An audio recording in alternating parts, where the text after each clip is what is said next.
High in the rugged Bavarian Alps of Germany, where thick pine forests stretch across steep mountains and morning mist rolls through quiet valleys, a strange notice appeared one chilly autumn morning on the wooden board outside a small village bakery. Villagers stopped when they saw E.T. Some laughed. Others shook their heads. A few even whispered that the man who wrote it must have gone mad. The message, written in large uneven letters, read: Brauche bis morgen eine Frau. Lukas Bauer, Hütte am Adlerberg. Need a wife by tomorrow. Lukas Bauer, Eagle Mountain Cabin. People gathered around the board, chuckling. Lukas Bauer must have finally lost his mind, an old farmer joked. He's been alone in those mountains too long, another villager added. Everyone in the village knew Lukas Bauer. He was the quiet mountain man who lived high above the village near Adlerberg. He came down only when absolutely necessary, usually to buy flour, potatoes, coffee, and sometimes medicine. He never stayed long.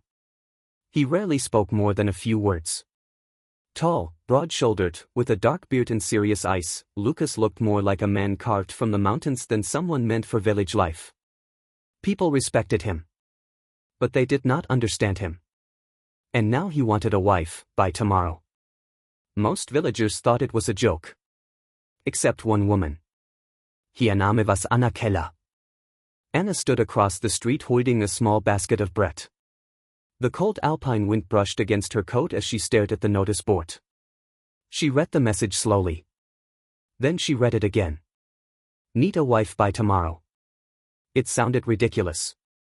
Marriage was supposed to grow from time, trust, and love, not from a hurried message nailed beside advertisements for lost goats and winter firewood. But Anna did not laugh.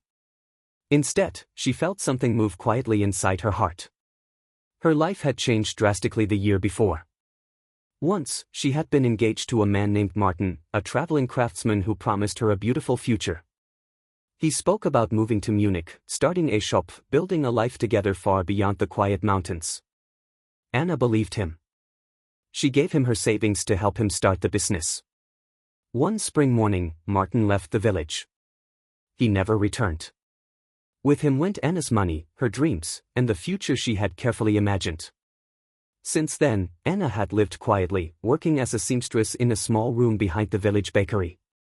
She spent her evenings sewing coats, repairing dresses, and mending clothes for villagers who barely noticed the long hours she worked. Loneliness became part of her daily life. So when she looked at the strange notice on the board, she did not see madness. She saw something different. A chance. Perhaps not for love. But for purpose. As the sun began to set behind the Alps, painting the sky with soft shades of orange and purple, Anna packed a small bag with her few belongings. She borrowed a mule from the stable owner who often asked her to repair his jackets. You're heading up the mountain at this hour, the man asked in surprise. Anna nodded. To Adlerberg. The stable owner raised an eyebrow but said nothing more. The path toward Adlerberg twisted steeply through dense forests. Pine trees towered above the narrow trail, and the air grew colder as Anna climbed higher into the mountains. Darkness slowly fell. More than once she wondered if she had made a terrible mistake. What kind of man demanded a wife in a single day? What kind of life waited for her in a lonely mountain cabin? Yet she continued climbing. Because deep inside she knew something important. She had already lost everything she once planned for. Fear no longer controlled her decisions. After several hours, she finally saw E.T.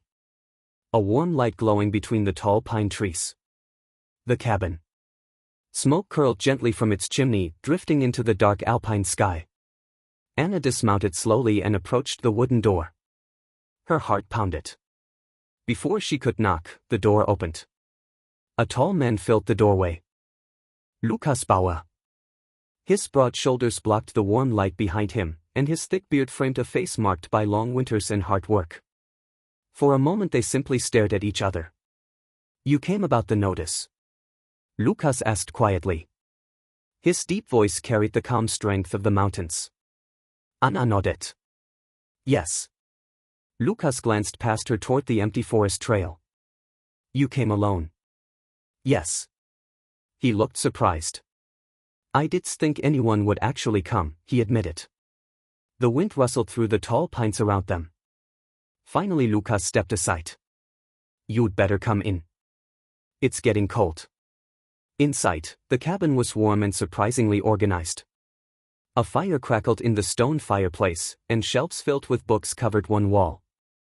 Anna noticed the books immediately. Lukas saw her glance. "I read during the winters," he said simply. They sat at a wooden table while Lukas poured 2 cups of hot herbal tea. For a few minutes, neither of them spoke. Finally Lukas sighed. "You're probably wondering why I put up that notice." Anna nodded gently. "Yes." Lukas rubbed his rough hands together nervously. "It's not what people think." He stood and motioned toward a small bedroom down the hallway. "Come." Anna followed him. Inside the room, 2 small children slept beneath thick blankets. A boy and a girl. Both looked about 5 or 6 years old. Their faces were pale, their breathing slow. Anna felt her chest tighten. "Thierry, my sister's children," Lukas explained quietly. "Greta and Paul." "What happened to their parents?" Anna asked softly. Lukas lowered his gaze. "My sister died from pneumonia last winter," he said. "Their father, he was a lumberjack.